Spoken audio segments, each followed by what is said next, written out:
if there are no questions, we're gonna continue to march forward to our part number 3, module number 3. Everybody doing okay so far?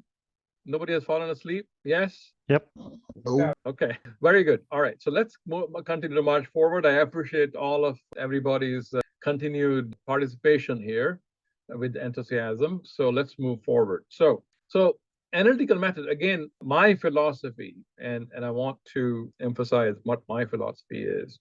My philosophy is, it's all about visualizing the flux lines inside the motor. What's happening inside the motor? Visualization, when we can visualize it, we can understand the controls, we can develop better controls, we can develop better inverter hardware as well. So the whole goal of this workshop is to be able to give you tools so you can begin to visualize what's happening inside the motor. So we'll talk about magnetic circuit concepts, air gap modeling, slot modeling. Again, not something you need to know in detail, but something, if you have a knowledge of it, you can say, okay, this is what's happening inside the motor because of the discontinuities, or because of the leakage, etc.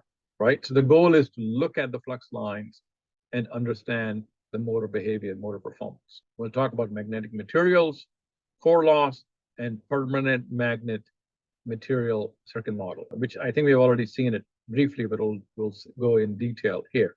Okay, so let's look at air gap model. Now, what you have here, this is basically a core, right? You can say this is an iron core, and we have an air gap here. So we can assume that the iron core has an area A, and it has a length L. Okay, now we want to understand. Okay, we want to understand the leakage happening here. The flux is leaking. When the flux is flowing, it is leaking. Okay, we want to know what is that leakage. How do we know what the leakage is, right? So we come up with a very simple concept. We basically take this quarter circle with a radius x, we put it here, and we put a quarter circle with a radius x, put it here, and then we have a straight line here. Okay. And then we say, okay, we are going to incrementally figure out, and we'll say incremental values dx. We're going to figure out what is our change in permeance. So remember, permeance is inverse of reluctance. Okay, permeance means it's allowing the flux to flow through easily. Okay, so we want to know the permeance of the air gap, and that will allow us to determine how the permeance is changing, and consequently we know how the leakage is happening. Okay, so what we do, the calculation of the air gap permeance using approximation utilizes the fact that permeances add in parallel just as electrical conductances do. That's why using permeances, because we can use simpler mathematical model. And in this simpler mathematical model, we say PF, essentially the total permeance here, is a sum of mu 0 dA by L. So we have to sum this up of all these small increments. And all these small increments equal to mu 0 L dx by L. Okay, L is this part here, and we'll know what the L is shortly here. So L here is this path here, okay? Because this is a quarter circle, this is a quarter circle, so it becomes a half a circle. So that's pi x plus the air gap, which is G. That is a term which comes over here. And then we say, okay, we're going to integrate. We're going to say, okay, 0 to x. We want to know what is the leakage up to this x point away from the air gap, okay? What is the leakage up to the x point in the air gap? So we integrate from 0 to x. We use this formula mu 0 L by G plus pi x dx. And this is equal to mu 0 L by pi. And it comes to natural algorithm 1 plus pi x by G. So this gives us a pretty good idea. This is not accurate. Okay, this is not at all accurate. But for the engineering purposes, it is good enough. Now, you can do a better job. You can do a better job with the FEA, but this gives you an idea from engineering standpoint, not from a scientific standpoint, but from engineering standpoint, what is happening to the leakage, okay? So let's look at, let's see, I have Excel sheet I wanted to show you. So let me finish this. So as we move further from the air gap, the contribution of differential permanences decreases. What does that mean? I'll show you in a minute. The exact value chosen are not that critical. As X increases beyond about 10G, there is little change in the total gap permeance. So I'm going to show you, I'm going to stop sharing this and show you an Excel sheet, and I'll have this Excel sheet for download as well, so you guys can play with it as well. So let me stop sharing here, and we're going to bring up the Excel sheet, and I'm going to, okay, back here, share my screen here. Okay, here. So you can see here, I have taken an example. So this is the formula we're using. And we're using a mu zero value of 1.25 10 to the power minus 6. We're using a length of 12 millimeter. We're using pi, using a G of 2, gap of 2 millimeter, area of 50 millimeter square. And then this is your reluctance. And this is your permeance, okay? Now what you see here is the permeance contribution. Here is your permeance contribution. So at 1 millimeter, your permeance has increased by 14%. At 2 millimeter, 22%. At 3 millimeter, 27%. At 4, 30%. And then it begins to level off as you go. You can see that's the leveling off happens. Now, so the total contribution, you can continue to move forward. It basically, kind of saturates at 64%. Now, however, if I were to reduce this air gap to 1 millimeter, okay, it dramatically goes down to 35%. If I go to 0.5 millimeter, it goes down to 20%, right?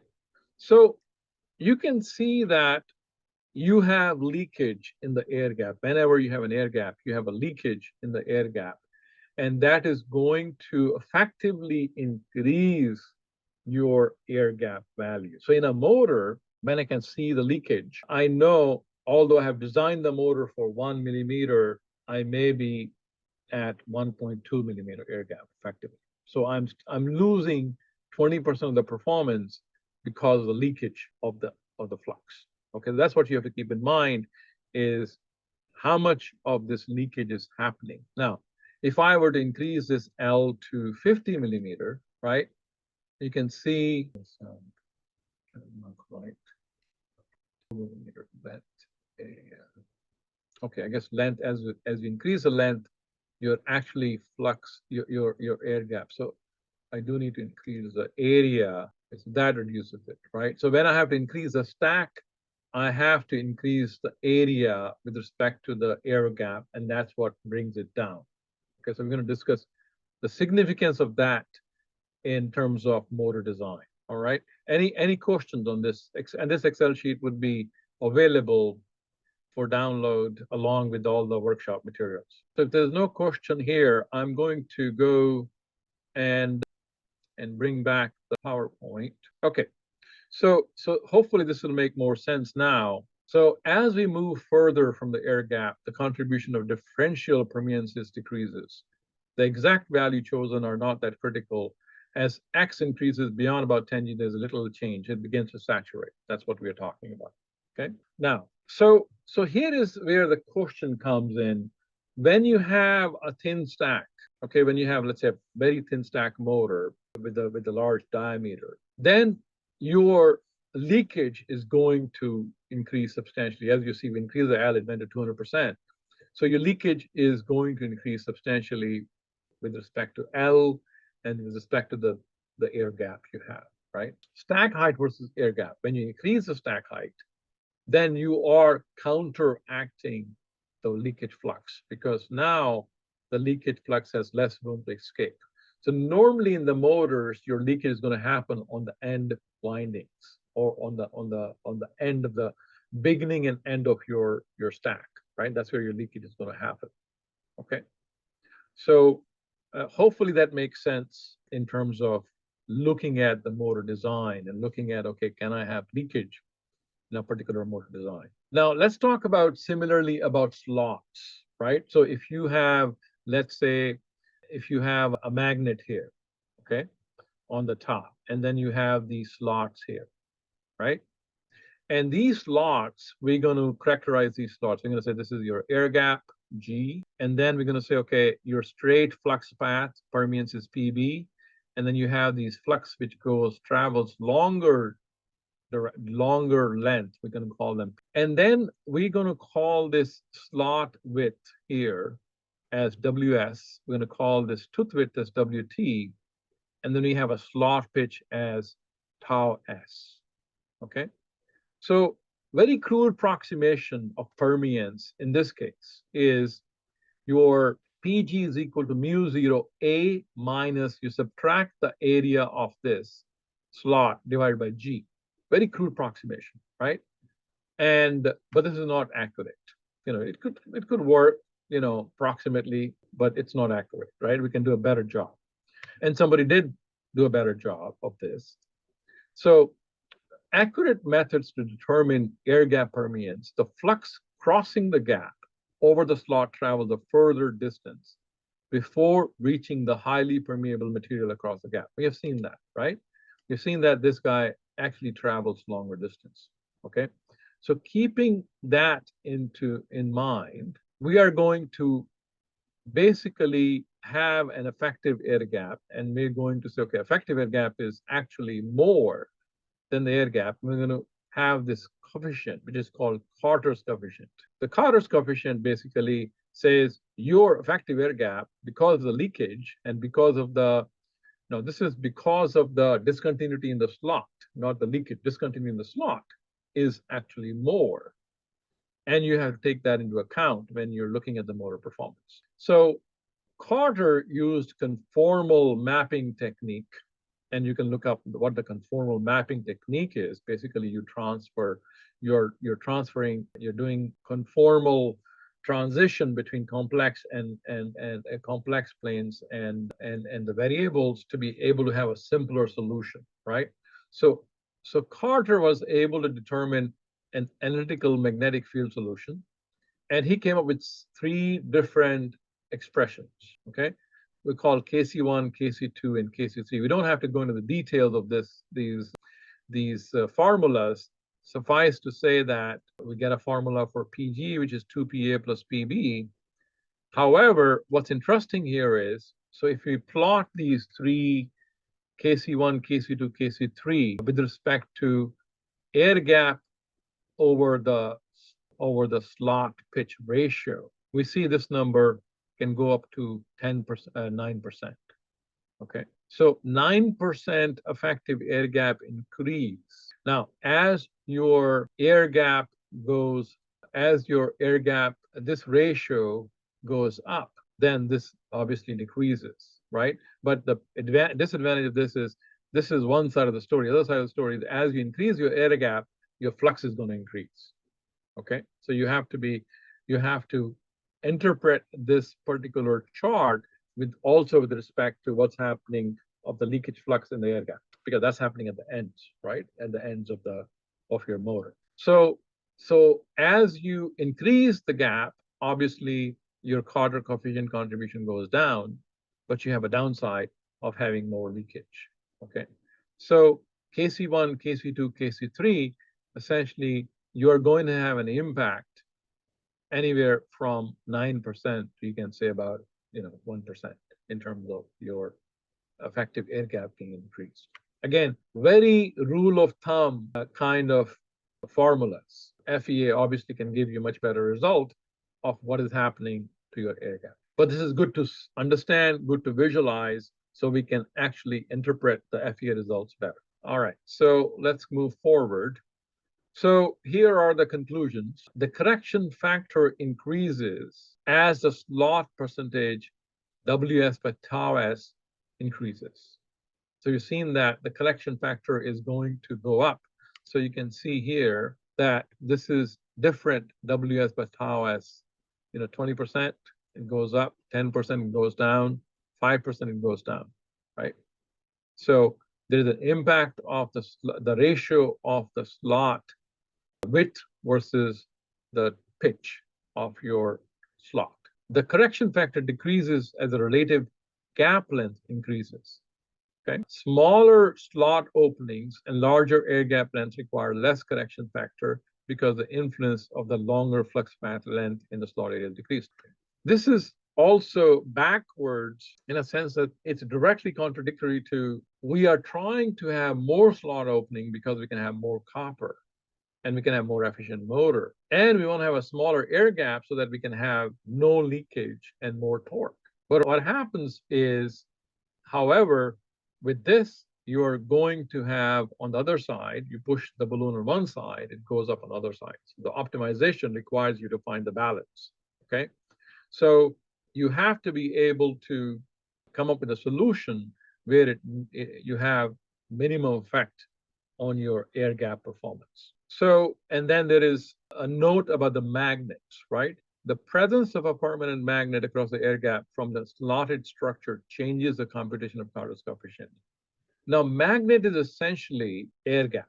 Okay, the air gap length G must be replaced by G plus Lm by mu r.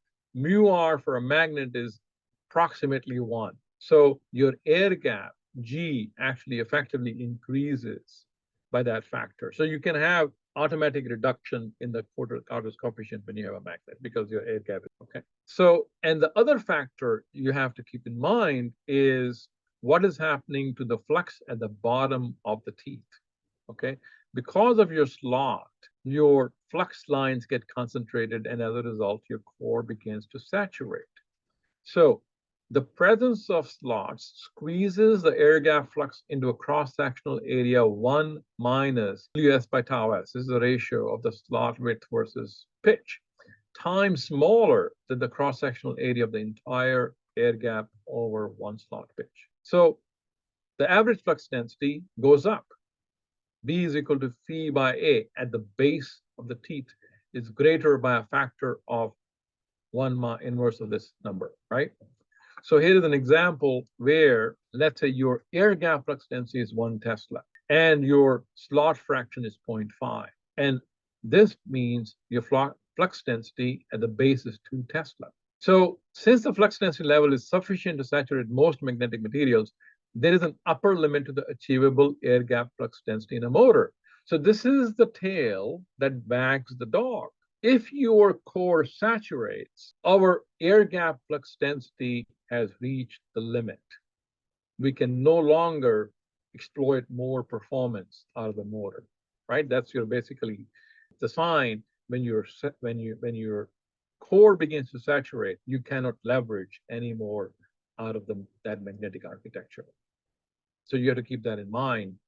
Is certain slot structure, if they lead to saturation in the teeth, then you're limited by your motor performance. So what is an air gap length correction factor? So discuss its implications with respect to the motor design. Consider small air gap. Now, obviously, smaller air gaps are better from producing torque standpoint, but 0.5 millimeter air gap is pretty hard to meet in manufacturing for bigger motors. Bigger motors can have up to 4 millimeter air gap, right? Small motors, possibly you could get away with 0.5 millimeter air gap. The motors which can fit in your hand, maybe you can do 0.5 millimeter air gap. Performance implications, obviously smaller air gap means less leakage, more performance. And also it means you can effectively have, if you have smaller slots, you can have higher Carter's coefficient. And consider small slot width and repeat okay. So this is basically something for you to think about, more of a homework exercise in terms of what is happening to your motor performance and what's happening particularly to the air gap in your motor. Okay, so we're going to jump to magnetic material analysis. Any questions I can answer at this point of time before we jump into magnetic material analysis? Hopefully everything is as clear as mud, as they say in America. If we need to stop at any time, let me know. I know we are pushing through a lot of material. Okay, so if there are no questions, let me move forward. So we're going to talk about magnetic materials. We're going to spend a few minutes talking about magnetic materials. We're going to talk about magnetic field direction, flux path lengths, flux uniformity over cross-sectional areas, right? So when we talk about permanent magnets are magnetic materials with large hysteresis loops. And in this category, we're gonna look at alnico magnets, ferrite magnets, which are also called ceramic magnets, samarium cobalt, neodymium iron boron magnets. Ferrite types are the most popular because they are inexpensive. Now, ferrite, they have roughly 1/3 the energy product compared to the neodymium iron boron magnet. So that means you use ferrite magnets, your motor size is going to be 3 times bigger. Neodymium iron boron magnets are more popular in higher performance applications because they are much cheaper than samarium cobalt. Okay. Now, so when we look at the BH curve of a permanent magnet, the BR is the remanence, is the maximum flux density the magnet can produce by itself. That's the part we call BR. Okay. This is our magnetization curve. This is how we magnetize the magnet, first quadrant. We have a positive magnetic field intensity, which is essentially allows us to magnetize it, and then we remove that, it comes down and sits here. Okay. This second quadrant we call demagnetization quadrant. This is where the motor operates once you have the magnet with BR. Now, so at B equal to 0, the magnitude of the field intensity across the magnet is equal to the negative of the coercivity or coercive force, denoted HC, because HC is stated as a positive value on permanent magnet specifications. So if you go back, right, this is the value HC. B is 0. This is the B axis. B is on the Y axis. H is on the X axis. So when you have HC here, the B is 0. Okay. That's what it means. The magnitude of the slope of a line drawn from a point on the curve to the origin is known as the permeance coefficient, denoted PC. Okay, so what we're talking about is this particular line here. This is the line where we talk about motor performance, where the motor is sitting with respect to the magnet when it's operating, right? So we call this PC, this slope is called the PC. PC is equal to 0 is the operation at the coercivity B equal to 0, H is equal to minus HC. So when the PC line is horizontal, then PC is 0. When PC line is vertical or the slope is infinite, it is when B is equal to BR, H is equal to 0. So this is essentially, we are trying to define our working space, how we're going to work inside the motor on a magnet and how we're going to characterize that operation.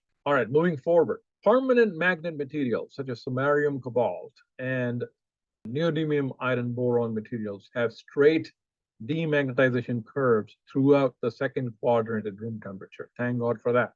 That makes our life much easier. So if you see the slope, you can see this is pretty straight demagnetization curve. So that's beautiful.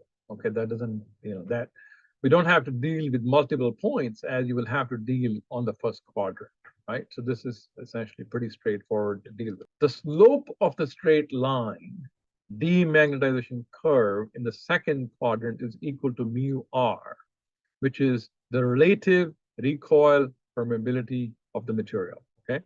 So that is your mu, that slope is called the mu r. We also call it a relative recoil permeability of the material, okay? Now, here is a question. Do magnets store energy? Who can answer that question? Anyone? Have I put everybody to sleep? Can everybody still hear me? Yeah, we can hear you. Okay. Yes. Okay. So do magnets store energy? Who can answer that question? Sorry? So the answer is magnets do store energy. The reason they store energy is because when you magnetize them, you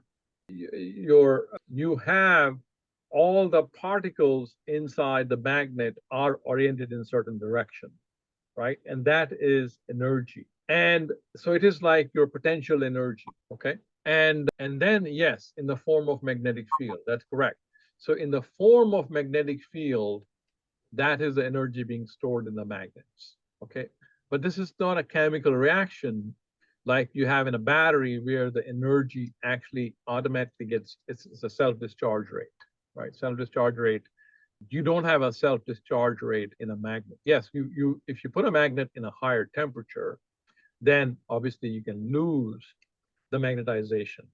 Okay, but otherwise you can think of magnet as storing potential energy. All right, so let's move forward. So here is what happens with different temperatures. So as you increase the temperature, this particular, you begin to experience demagnetization, where these begin to shrink down.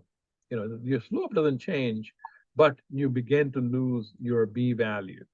Okay, and so at higher temperatures, the demagnetization curve shrinks toward the origin. The flux available from the magnet drops, reducing the performance of the magnet.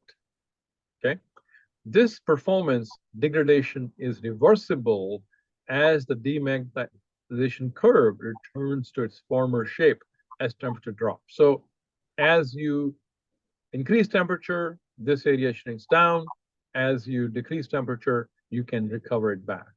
Okay, so that's, but you can have a point of no return where if this goes too, you continue to increase, eventually the magnets can be totally demagnetized, and you have no way to recover those. All right. So let's talk about an important concept called the energy product. The maximum energy product of a magnet is the maximum product of the flux density and field intensity along the magnet's demagnetization curve. Even though this product has units of energy, it is not actual stored magnet energy, but rather it is a qualitative measure of a magnet's performance capability in a magnetic circuit, right? So when we go to buy a magnet, how do we buy it? We basically say, okay, I want this energy product. And that energy product essentially says, okay, this is what your BH curve looks like. And then you can use that BH curve to do your calculations for motor design, okay? By convention, BH max is usually specified in the English units of million of Gauss oysters, MGOE. 1 million of Gauss oysters is equal to 7.958 kilojoule per meter cubed. Okay, that's how we characterize our magnets. So now what happens when you begin to energize, when you put the magnet inside the motor? The minute you put the magnet inside the motor, it is going to come off the BR and it's going to begin to travel to a point below BR, okay? Now, as soon as you excite it, it's going to further settle down. And this essentially is your variation of the current. As your current begins to go up and down in the motor, your magnetic, your flux density in the air is going to change based on this curve here, right? So when motor windings are energized, the operating point dynamically varies following minor hysteresis loops about the static operating point. So that's an important point, right? The magnet is going to settle down somewhere here, mu0 HM and BM. That's the point you're going to look at, okay? So loops. So these loops are thin and have a slope essentially equal to that of the demagnetization characteristic. So if you look at the slopes, they are really going up and down on this slope. They're not varying away from this line. Okay? The trajectory closely follows the straight line demagnetization characteristics. BM is equal to BR plus mu R mu0 HM. Okay, now you have to just remember HM is going to be negative, so BM is going to be less than BR on the second quadrant. Demagnetization, if the external magnetic field, if you increase your HM too much, opposes that developed by the magnet and drives the operating point into the third quadrant, past the coercivity, it is possible to irreversibly demagnetize the magnet if a knee in the characteristic is encountered, okay? So if you push too much HM, it's going to fall over. It's going to go to the third quadrant and the game is over. You have no longer magnet available, okay? Something to keep in mind. Now, here we go back to our famous magnetic model. So here, now, this is essentially your magnetic model. You have a magnet with area AM, length LM, and BM is your flux density. and your flux leaving the magnet can be characterized as BM/AM, where you essentially are able to also include the force from the winding. Okay, so BR/AM plus BR mu0 AMHM, that's your flux coming in the essentially in the air gap. Okay, and here is the in terms of permeance. So same equation in terms of permeance. You can write it in terms of, again, your flux is going to be lower here because FM is negative. So you have phi r is BR/AM, and then this is your PM of magnet. Okay, permeance of the magnet. So uniform magnetization, it's important to recognize that this model assumes that the physical magnet is uniformly magnetized over its cross section and is magnetized in its preferred direction of magnetization, which is most, most of the time it's true that your magnet is uniformly magnetized. And you don't even model, even if when you do FE analysis, we are not saying, okay, there's a different magnetic profile. So we always assume uniform magnetization of the magnet. All right, so PM circuit model. During magnetization, the same amount of flux magnetizes each differential length, and the achieved remanence decreases linearly with increasing radius because the same flux over an increasing area gives a smaller flux density. All right, so let's go. So here is, I want to give you a model for curved magnets. So if you have a curved magnet, then we essentially we calculate the reluctance of this small area dr, right?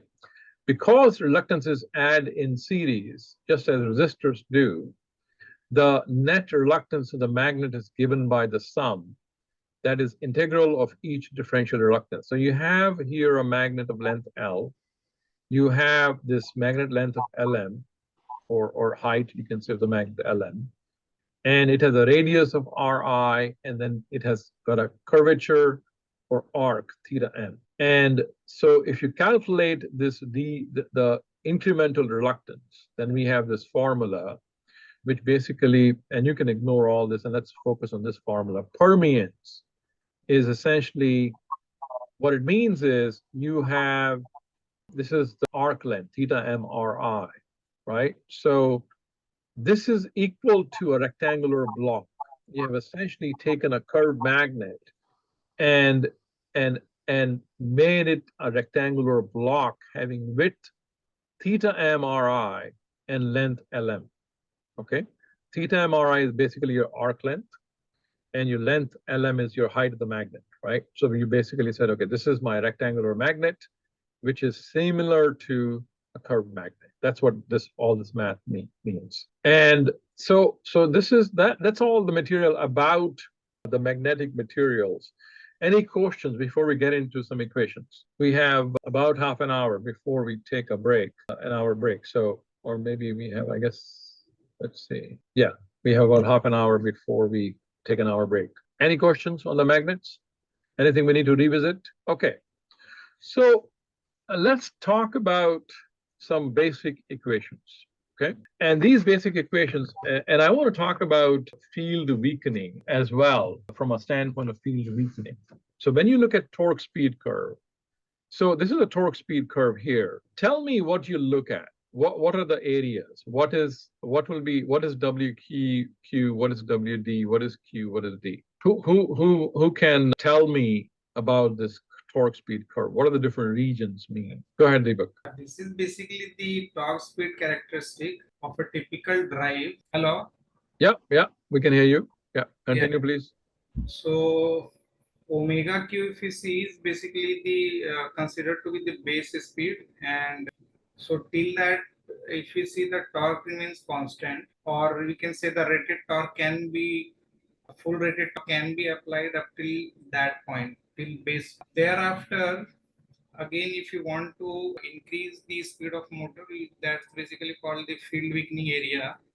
So there we cannot achieve the rated torque, means by conventional methods. Some theoretical suggestions are there in paper where they try to get to some extent again rated, but ideally there the torque would decrease in inverse to the omega, and to more higher field weakening region, it will decrease proportional to 1 by omega square. Right, right, right. So let me ask you this: how do you in the base region, right here, in the base region, okay, what is happening? Why the torque is constant in this base region? Basically, I can have a constant torque here, right? I mean, normally, this thing goes something like this, right? You basically, if I were to, maybe I should draw it up for a second here. Let me draw it on the screen and see if you guys can follow along. I'm gonna stop sharing this and see if I can share a sketch. All right. So share this here. Okay, can you see the blank piece of paper? Yeah. Okay. So, all right. So I have this torque and speed here. Okay. And I have here base flat torque, and then I have this speed here. Okay. But in reality, really my torque is something like this. Okay. So why is something like this? Because here in this region right here, I have, let's say, certain current values, I1, I2, I3, etc. Okay. Right. Now here I can continue to increase the current if I have controller capability, but I begin to saturate my motor. I can continue to increase the current as much as I want. And I can, let's say, if this is let's say 10 amps. And if I have a controller capability, I can go up to 100 amps. Okay. And that's what will happen to the torque speed curve. But we say, okay, we identify, we cut this off here, and we say this is the flat speed curve, just for the sake of looking at, because it's not efficient to push higher current, let's say, than 10 amps. So we said this is our flat speed curve, and then we have to have phase advance. Okay. Now, what is really happening in this area? And what is happening at this area in a fundamental level? So what is happening? So let's look at a motor's equivalent circuit, really. You have resistance, inductance, and your back EMF. If I take a single phase circuit, okay? You have R, L, and then you have the EMF. And you have a current here being flown in the winding, okay?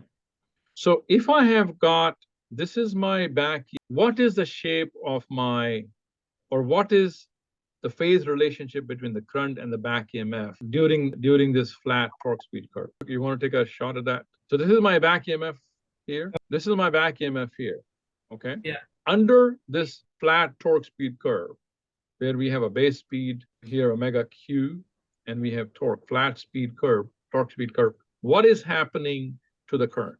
And then what is happening to the current with respect to the back EMF in the field weakening area? So what you will see is during this flat torque speed curve, the current is exactly in phase with the EMF. Okay, that is the goal. This is the area when you align the current with your back EMF, you have what is called max power transmission. Okay.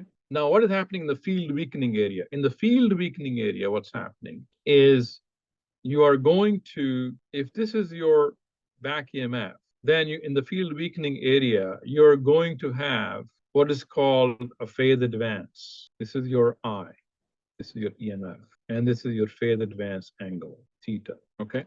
Now, I should say this is not the max torque transmission, not power, torque transmission. So at a basic level, if I look at what is happening in the electrical circuit level, if I plot here your torque versus theta, okay? My torque looks like something like this, where when theta is 0, I have got max torque. And when theta is positive, then I have this. And when theta is negative, I have this, right? So this is the torque curve of every motor we have. Now, what is happening to the speed? If you look at the speed is essentially going, so this is, let's say, your WQ, okay? And this speed, as you approach this is 90 degrees. This is minus 90 degrees, okay? So your speed is going to approach infinity as you take theta to 90 degrees. Whereas what's happening here, when you do phase lag, your speed is going to crash to zero as you go here. Okay. So this is what is happening in the motor when you're trying to do field weakening. Now, this is important concept to understand because we're going to start talking about ID and IQ axis in the D and Q axis where things become a little complicated to understand. Okay. Does that make sense? Yes. Yeah. Or have, okay. All right, good. So if that makes sense, then I think we can get back to the equations and see So we can make, yes, go ahead. this in-phase plot that you have shown, where the current and back EMF are in phase, there it is for all the current value that you have shown, I1, I2, I3, Yes. like, Yes. Under base speed, your current is always, has to be always in phase with the back EMF to get the maximum torque out of the motor. Now, okay. you can get more power out of the motor in the field weakening region, but your back EMF, you're under, but your maximum torque point is the base speed point. Okay. Right? Okay, so let me go back to the PowerPoint. All right, so now hopefully these will make more sense, these equations. So we are going to identify this base speed as WQ, and we're going to identify the maximum speed as WD, and we are going to have an ID current, an IQ current, and we're going to have IC current, which is the total controller current, which is basically equal to ID square plus IQ square. Now, I haven't introduced DQ axis in detail, so we may have to come back to this in case of questions. But what we're saying is, essentially during this region, we are only dealing with Q axis. We are not dealing with any ID current, okay? In this region, we begin to demagnetize the magnets so that we can have more speed.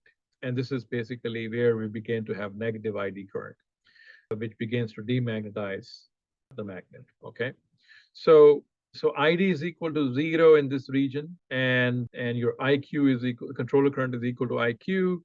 Your voltage VQ is equal to, we say, EQ0. That's the voltage you're applying to the controller. And VD is equal to minus XS. So basically that is the armature reaction component of the IQ.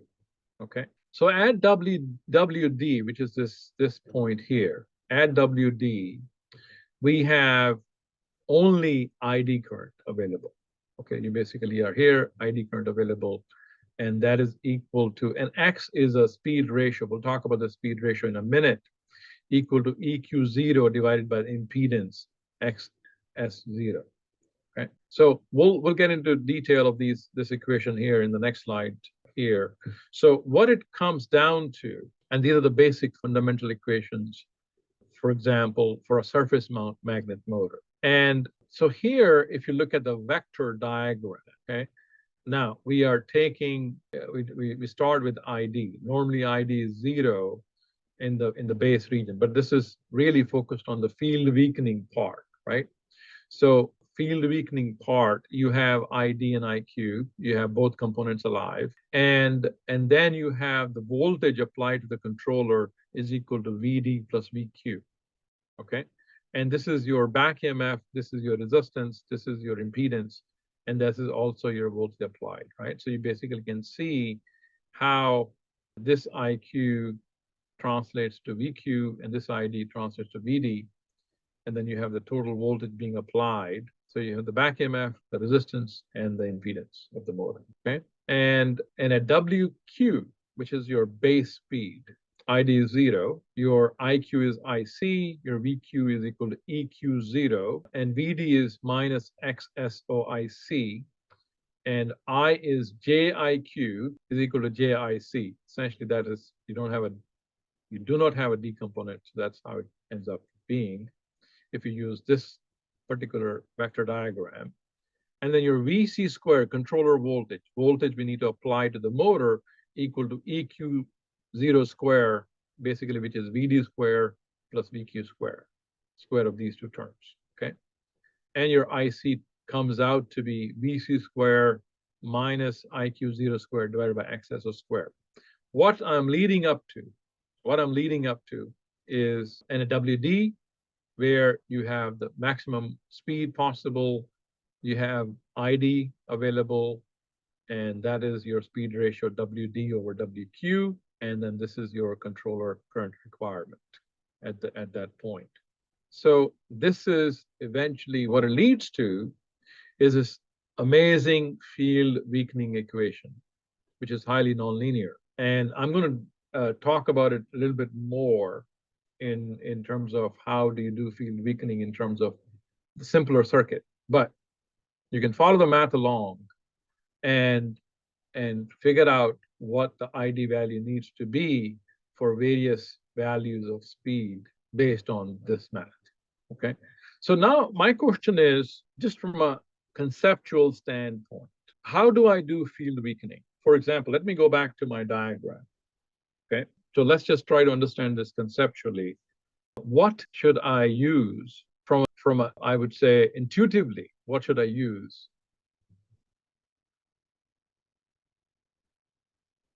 Right here. Okay. So let me say that I have value, any value from 0 to 90 degree in terms of phase advance, in terms of field weakening. Okay.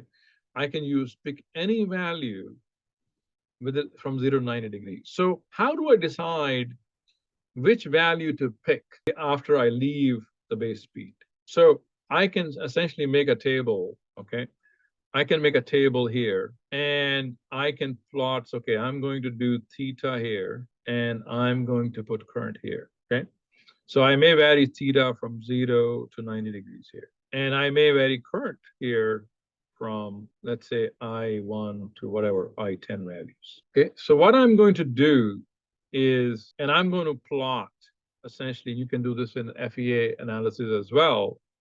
I'm going to write down what is my various torque values I'm getting, T1, T2, T3, T4, T5. Oh, I'm missing something here. So my goal here is that I want to maximize my torque. So if you go back here, if I know this curve here, okay, and I know, so what I'm trying to find out is what is, and this curve is theoretically goes like this, but it may have nonlinearities because of your motor nonlinearity, okay? So I want to achieve the maximum value possible at every speed, okay? And when you go here, you're going to have this values here, okay? So the goal is to find out what is this torque value for value of speed, this speed here, and the value of what is my theta here, what is my angle here, okay? So can I say that my torque as a function of speed and theta? And of course, you have also the current in part there, which is you're assuming different values. So that is what the game is can I maximize my torque for every value of speed and current and theta beyond the base speed? Because that's going to allow for the maximum efficient operation. Does that make sense? Or have I confused you guys? So I think, let me put it other way. So if I have a current, let's say I want to push 10 amps of current, okay? And I want to go beyond base speed. Now, I know that my 10 amps of current actually is going to, so if I have a torque speed curve here, then I know that if I'm pushing 10 amps of current, this 10 amps of current is going to produce less torque. Okay, so the torque, this is basically what the torque level is going to be because you are after the base speed. Okay, so for given current, I want to know that what is the correct value of theta as I change my speed for maximum torque. Okay, so the question is, so as I vary my theta for a particular value of current, I may have a curve where, let's say this is my torque, okay? So at a certain speed, I may have a peaking effect. This is the effect I want to pick up for a certain value of current and certain value of speed. So for every phase advance and for every speed, I want to have this three-dimensional table where I know what is the right field weakening value. So this equation here, what we have in front of it, that's what it captures. But it is analytical, right? So it has a limitation that it is not as good as what you can do with the field, with the finite element analysis, but this is basically gives you an understanding of what's happening. Now, in a surface mount motors, LQ is equal to LD. So this equation here drops to 0. So what you're left with is essentially your, and then again, this term is falls out as well. So you can simplify this equation to come up with a simpler equation. Okay, any questions? No questions? All right, let's see where we are. We are 8 minutes away from a break. So let's go to, okay, so here your IQ essentially is your controller current divide, and you subtract the D-axis current from it. And then your reluctance torque is, if you have IPM motor, for example, your LD minus LQ.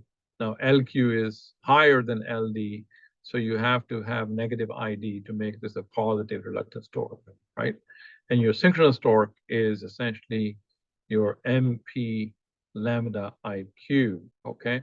So that's your reluctance synchronous torque, that's your reluctance torque equation. Pretty standard equations, I'm sure you're familiar with those.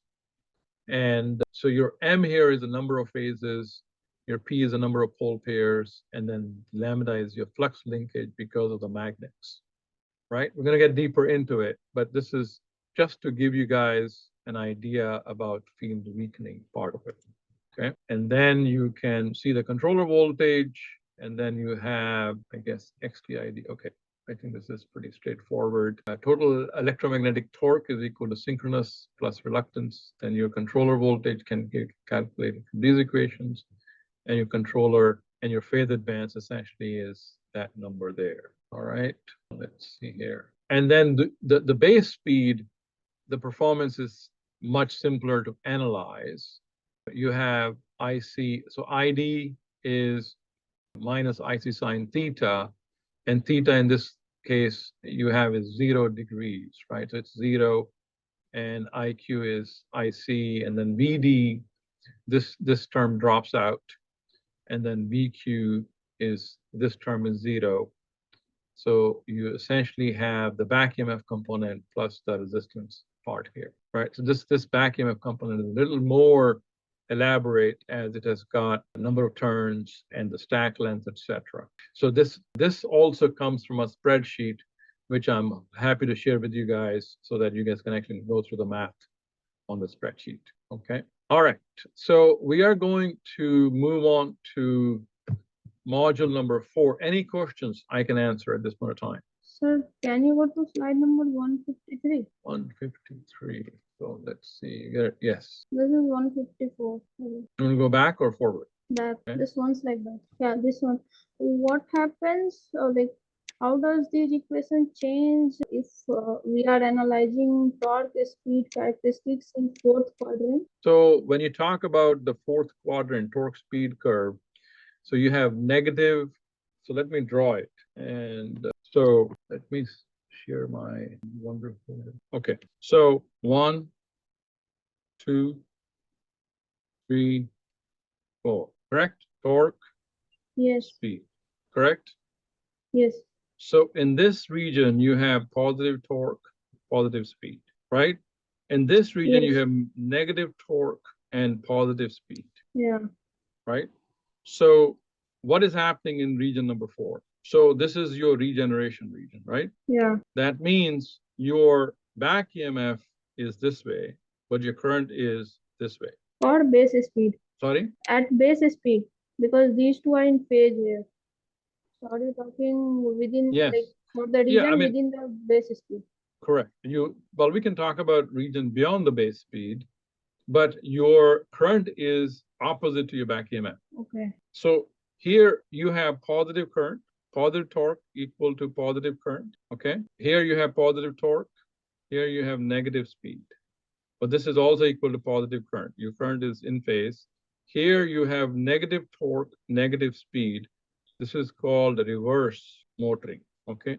Here you have regeneration in the reverse. This is your forward motoring. So going back to the equations, how they change. So here, let me stop share here, and we have 2 minutes before the break. But let's go back to our slideshow. Okay, so in this part, essentially, this part is going to become negative. Your IQ is still, well, in the fourth quadrant, your current is negative, right? No, so this will be positive, and your IQ will become negative under the base speed. So under the base speed, if you are under the base speed, then, assuming you have no ID component, this remains positive, this becomes negative. Yeah. Okay. So, but IC will be positive, right? Well, IC is Because basically your controller current. IC is So- ID squared plus IQ squared root over. So that Right. will be positive, right? Sir? Right, but IC is going to now go back into your battery. That IC, the battery, if you have a battery, the IC is going to go back into the battery because your back EMF is now driving that current. In Okay. regeneration, your motor is a generator. So controller is going to receive the current and put it back into the battery. Okay. All right, so any other questions?